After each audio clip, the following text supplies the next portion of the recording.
Tu passes le DALF C1 cette année et tu es dans le bus. Il n'y a aucun rapport. En fait, si. Tu scrolles, mot qui vient de l'ancien français, j'ai le droit, sur ton téléphone et tu te sens un peu coupable de ne pas travailler activement ton français. Là, tu tombes sur ma vidéo, celle que tu regardes en ce moment, dans laquelle je te dis, même en 5 à 10 minutes dans le bus, tu peux te préparer au DALF C1. Oui, dans le bus. Je vais te donner 7 activités plus une bonus que tu peux faire pour activer ton français ou t'entraîner au DALF C1 quand tu as environ 10 minutes. Reste bien jusqu'à la fin pour découvrir comment tu peux utiliser l'intelligence artificielle, dont on va parler aujourd'hui, pour travailler ton français dans le bus. Si tu découvres la chaîne, salut, bienvenue, moi c'est Alexis. J'aide mes étudiants à atteindre un niveau avancé en français. B2, C1 ou C2. Si tu veux recevoir des quiz régulièrement et d'autres activités bonus et ma newsletter, si tu veux pratiquer, activer ton français, rejoins le cercle de français avancé. C'est gratuit, vous êtes de plus en plus nombreux dans le cercle et c'est super d'ailleurs de communiquer avec vous par email et de pouvoir vous guider, vous répondre quand vous avez des questions. Rejoins le cercle de français avancé, le lien est dans la description. Imaginons que tu tombes sur ton fil Facebook, sur Instagram, Twitter, n'importe où, sur ce document. Et dire que l'IA peut avoir une conscience, c'est clairement avoir pété une durite. Le terme intelligence artificielle m'embête, car le mot intelligence amène des fantasmes anthropomorphiques. Cela fait croire que ces systèmes pensent comme nous, alors que cela n'a rien à voir. Les IA n'inventent rien. La créativité est du côté de l'humain. Luc Julia, créateur de Siri et directeur scientifique de Renault. Pour des raisons pédagogiques, j'ai sélectionné un passage où je suppose qu'il y a quelques expressions inconnues pour toi. Disons peut-être péter une durite et embêter. Et je ne vais pas t'expliquer ces termes pour que tu travailles dans des conditions réelles, un peu comme à l'examen, même si tu es dans le bus. Alors, qu'est-ce que tu peux faire pour travailler activement des savoir-faire importants pour le DALF C1? Je peux chercher les mots dans le dictionnaire. Eh bien, non. Même s'il y a des mots et expressions inconnus, tu vas te débrouiller pour comprendre le sens général sans dictionnaire. Comme si tu passais le DALF ou comme si tu n'avais pas de dictionnaire. Activité numéro 1. La chasse aux mots-clés et aux thèmes. Quels sont les mots-clés de cet extrait? Découvrir les mots-clés, c'est extrêmement important. Les mots-clés, ce sont les mots les plus importants qui portent le sens principal du texte, le thème et l'idée principale. Pour les trouver, tu peux te demander quels mots me sont absolument utiles si je dois résumer le thème ou l'idée principale du texte. Dans notre texte, intelligence artificielle, bien sûr, répété plusieurs fois, ou IA, peut-être anthropomorphique, pense, créativité, conscience, humain. Ces mots permettent de résumer le thème, le sujet. L'IA et la créativité humaine. On pourrait dire aussi l'anthropomorphisme au sujet de l'IA. Quelle activité on peut faire ensuite? Alors, dans ta tête, avec ton téléphone ou sur du papier, chercher les mots dans le dictionnaire. Non, c'est pas assez actif et je pense, encore une fois, que tu dois t'habituer à comprendre un texte sans utiliser le dictionnaire, comme Odalf. Maintenant, on va essayer de trouver l'idée essentielle de ce passage. L'idée essentielle, c'est le message principal que l'auteur veut faire passer au sujet du thème. Le thème, c'est l'IA et la créativité humaine, d'accord, mais c'est très large. Justement, c'est un thème. Mais on pourrait dire plein de choses sur ce thème. Euh, L'IA, c'est bien parce que c'est créatif, comme les humains. L'IA, c'est sympa, ça aide les humains à créer. Ou l'IA va créer, mais va provoquer la fin du monde. Ok, que dit précisément l'auteur du texte au sujet de l'IA, du fait de penser et de la créativité? Alors, c'est pas si facile apparemment de trouver l'idée principale, surtout si je ne connais pas tout le vocabulaire. Bien sûr, si tu connais les mots que je n'ai pas expliqués, c'est un avantage. Mais tu vas voir, on peut se débrouiller sans. Comment? Grâce au contexte. Dans le contexte, on va trouver des indices. La citation commence par et dire que. Bah, cela veut dire que l'auteur rapporte une opinion, quelque chose qu'il répète, qu'il a entendu ailleurs, et sûrement pas son opinion. La phrase, ce n'est pas l'IA peut avoir une conscience, mais dire que l'IA peut avoir une conscience. Dans la ligne suivante, le terme, donc l'expression, et ensuite on a des guillemets autour de intelligence artificielle. Pourquoi des guillemets? Ils ne sont pas là par hasard, c'est un indice important. Eh bien, ces guillemets, ils permettent de prendre de la distance, une distance par rapport aux propos que l'on rapporte. Les guillemets te disent, ok, cette expression intelligence artificielle n'est pas de moi, ce sont d'autres personnes qui l'utilisent. Donc, une sorte de distance critique avec cette expression. Dans le contexte, pour trouver l'idée essentielle, la thèse de l'auteur, on peut aussi chercher s'il y a des expressions connotées. Connotées, c'est-à-dire des mots ou des expressions très positifs ou au contraire très négatifs. Eh bien, justement, dans la suite, on a cette mention de fantasme anthropomorphique. C'est positif ou négatif, à ton avis, cette expression? Un fantasme, c'est une construction imaginaire, une façon de sortir de la réalité. Donc, ici, c'est plutôt négatif. Peut-être que tu connais le mot anthropomorphique, un peu d'étymologie grecque, anthropo, homme, morphique, forme. C'est le fait d'attribuer aux animaux ou aux choses des caractéristiques humaines. Donc, ici, imaginez que les IA pensent comme nous. À ton avis, c'est positif ou négatif pour l'auteur de ce passage? Mais au fait, qui est l'auteur? L'auteur, c'est Luc Julia, créateur de Siri et directeur scientifique de Renault. Même si tu ne connais pas Siri ni Renault, un seul mot suffit ici. Regarde bien. Oui, scientifique. À ton avis, pour un scientifique, c'est bien les fantasmes anthropomorphiques? Probablement pas. Donc, cette expression est plutôt négative. Est-ce qu'il y a d'autres indices dans notre texte? Cela fait croire que. Faire croire que, en général, c'est pas sympa. C'est un peu comme dire on nous ment. On nous présente les choses comme cela, mais ce n'est pas vrai. Bon, quand on arrive à la fin du petit passage, on trouve deux phrases très claires, sans ambiguïté. Les IA n'inventent rien, la créativité est du côté de l'humain. En fait, ces deux dernières lignes, toutes seules, permettraient de formuler l'idée essentielle. L'intelligence artificielle ne pense pas, ou l'IA n'est pas créative, à la différence des humains. Si on veut développer un peu plus, la thèse, ou l'idée essentielle, c'est que l'expression intelligence artificielle est trompeuse. Les IA ne pensent pas et ne créent pas comme les humains. Qu'est-ce qu'on peut faire ensuite comme activité? On peut, je sais pas, on peut faire parler les connecteurs logiques. On peut partir à la recherche de ces petites créatures très articulées qui relient les idées.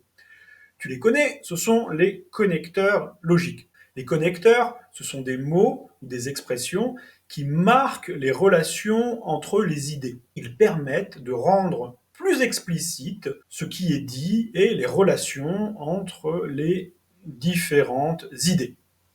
Même si tu ne comprends pas tout le vocabulaire, les connecteurs peuvent t'aider à suivre le raisonnement et à trouver les idées exprimées.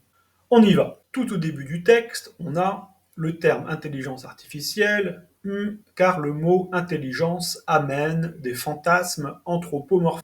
C'est le mot mystère, on y reviendra plus tard. Donc juste après car, nous avons une cause. Donc ici, l'auteur explique pourquoi il critique le terme intelligence artificielle. Nous avons une cause. Plus loin, on a alors que cela n'a rien à voir. Cela n'a rien à voir, ça veut dire ce sont deux choses complètement différentes. Alors que marque une opposition. Ici, il y a une idée qui est corrigée. On te dit, beaucoup de gens pensent que, mais en réalité, c'est faux, parce que la réalité, c'est ça. Donc, dans cet extrait, on a une cause, avec car, qui donne l'explication de la thèse de l'auteur, et aussi avec alors que, à quoi il s'oppose. Tu vois, avec deux connecteurs seulement, tu peux comprendre déjà un petit peu mieux l'idée de l'auteur. Il y a un problème avec l'intelligence artificielle, avec cette expression, et l'auteur donne la raison et à qui il s'oppose. Et ce problème, c'est que ce terme fait croire quelque chose de faux, l'opposition. Encore une fois, tu n'as pas eu besoin de comprendre tous les mots. Les connecteurs t'ont guidé un peu dans le raisonnement. Et si on faisait encore autre chose avec cet extrait, Monsieur Quintilien. Utiliser la grille de Quintilien. Tu peux aussi poser un maximum de questions au texte en utilisant la grille de Quintilien pour dégager les idées. C'est quoi la grille de Quintilien? C'est un ensemble de questions simples qu'on peut poser à presque n'importe quel texte ou sujet pour mieux le comprendre, le délimiter. Qui, quoi, où, quand, comment, pourquoi. En abrégé, QQOQCP. Pourquoi c'est utile? Parce que ça t'aide à interroger le texte activement, au lieu de juste le lire passivement, sans intention. Cela t'aide à trouver des idées, si tu dois produire un texte, ou à cerner un sujet. Donc c'est bon pour la compréhension ou pour préparer une argumentation. Tu peux aussi utiliser la grille de Quintilien pour faire sortir tes idées de ta tête sur un sujet. J'ai d'ailleurs fait une vidéo sur ce thème. La grille de Quintilien, c'est un peu comme l'IA, cela te permet de générer des idées, sauf que c'est dans ta tête. Pour utiliser la grille de Quintilien, je te conseille de préciser tes questions. Plus elles seront précises, plus tu auras des réponses claires. Et tu peux bien sûr varier les questions. Certaines marchent, d'autres ne marchent pas. Par exemple, pour qui parle, ou qui écrit le texte, ou qui est concerné par ce problème. Évidemment, certaines questions ne donneront pas de réponse dans certains textes. C'est pas grave, cela t'indique simplement que l'information n'est pas fournie. C'est parti. Qui?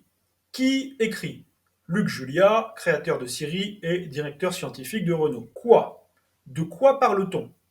On parle de l'IA, plus précisément du terme intelligence artificielle. Où? Où ce terme est-il utilisé?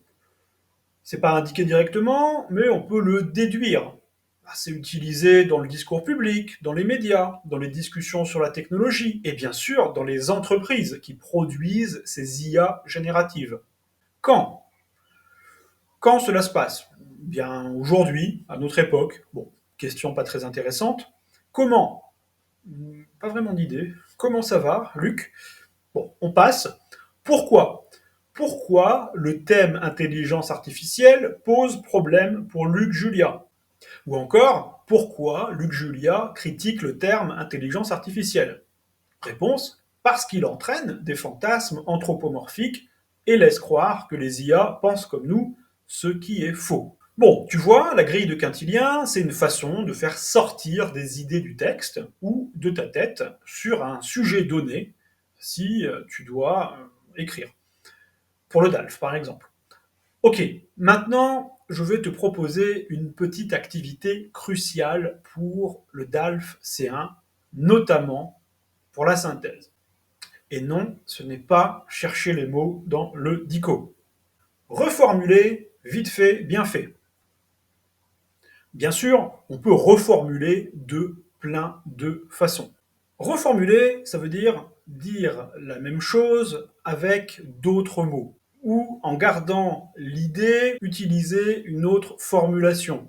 Tu vois, là, j'ai reformulé, reformulé. Reformuler, c'est dire la même chose, mais différemment. Quelques exemples.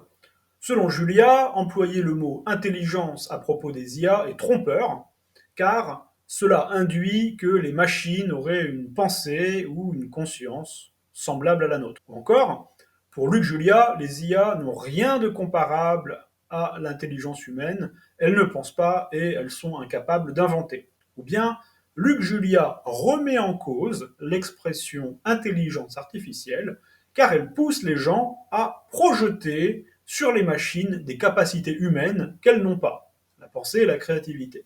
Ou bien, Luc Julia critique le vocabulaire qu'on utilise pour parler des IA, car il induit en erreur. Il laisse croire qu'elles pensent et créent alors que c'est le propre de l'homme. Comme tu le vois, dans une reformulation, on ne reprend pas exactement tous les mots du texte, sauf les mots-clés comme intelligence artificielle, créativité, qui sont très utiles, on est obligé de les utiliser. Dans tous les cas, on garde le même message et on varie la forme. Pour t'entraîner avec ChatGPT, tu peux lui fournir une copie d'écran du petit passage que tu souhaites reformuler. Tu fais ta copie d'écran comme ça, puis dans ton prompt, tu lui expliques ce que tu veux, avec un peu de contexte. Voici un prompt. Je me prépare au DALF C1 en travaillant la reformulation. Regarde le passage, copie d'écran, puis ma reformulation. Est-elle correcte? Est-ce que j'ai gardé le sens en utilisant d'autres mots, même si j'ai utilisé les mots-clés?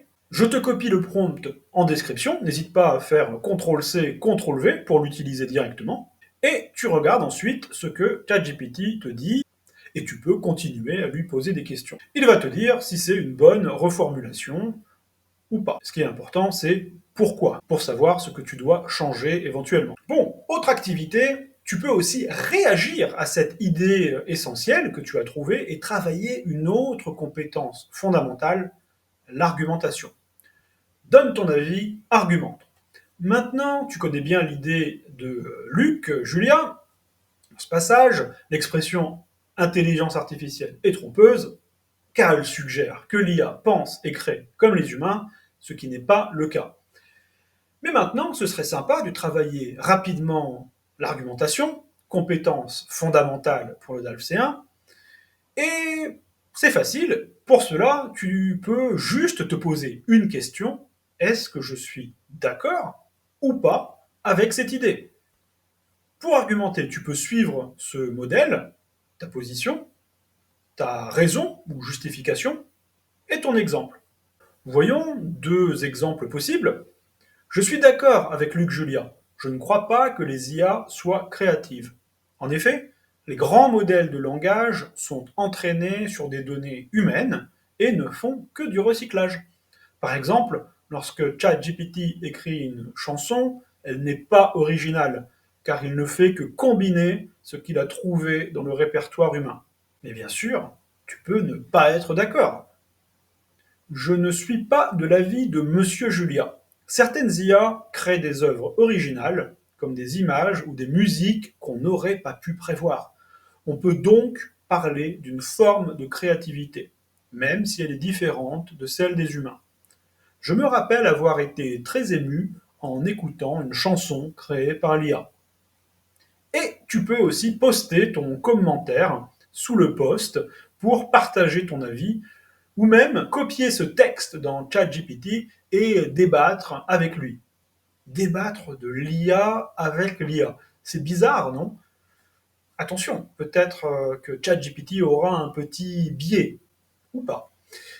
Donne-lui ton point de vue, pose-lui des questions et vois jusqu'où tu peux faire progresser, avancer ton argument. Peut-être qu'il réussira à te convaincre et à te faire changer d'avis aussi. On a déjà travaillé pas mal de compétences C1 pendant notre trajet de bus. Expression, argumentation, reformulation, trouver les idées essentielles, c'est pas mal. Et si on travaillait maintenant la compréhension écrite avec ChatGPT? Tu peux taper dans ChatGPT Je vais passer le DALF C1, créer 2 QCM et une question ouverte à partir de ce texte. Pose-moi les questions une par une, sans me donner les réponses. Alors, un petit rappel, un QCM, c'est une question à choix multiple. On te propose plusieurs réponses, tu choisis la bonne. Une question ouverte, c'est une question où tu dois répondre avec tes propres mots, sans option. Tu expliques, tu reformules. C'est ce type de question que tu auras en compréhension écrite au DALF. Donc tu peux copier le texte de ton choix et il te pose des questions. Voilà le moment du bonus. Enfin, tu vas pouvoir chercher les mots dans le dictionnaire. Et non, pas encore. Avant, tu vas dire à ChatGPT ou à Gemini ou à une autre IA, étudiant visant le C1, je ne comprends pas cette expression. Péter une durite. Donne-moi 3 exemples en contexte, mais sans définition pour que je comprenne. Et voilà un résultat. Alors, est-ce que tu comprends mieux maintenant cette expression? Pareil pour embêter. Peut-être que tu as une meilleure idée de la signification avec ces utilisations en contexte. Bon, mais vraiment, si tu veux vérifier, être sûr à 100%, oui, après toutes ces activités, maintenant, tu peux utiliser le dictionnaire. Ah, n'oublie pas de t'abonner si ce n'est pas encore fait, de liker, de commenter et aussi d'appuyer sur le bouton pour demander l'arrêt. Je crois que tu es bientôt arrivé. Et bien sûr, rejoins-nous dans le cercle de français avancé pour plus de quiz et plus de pratique.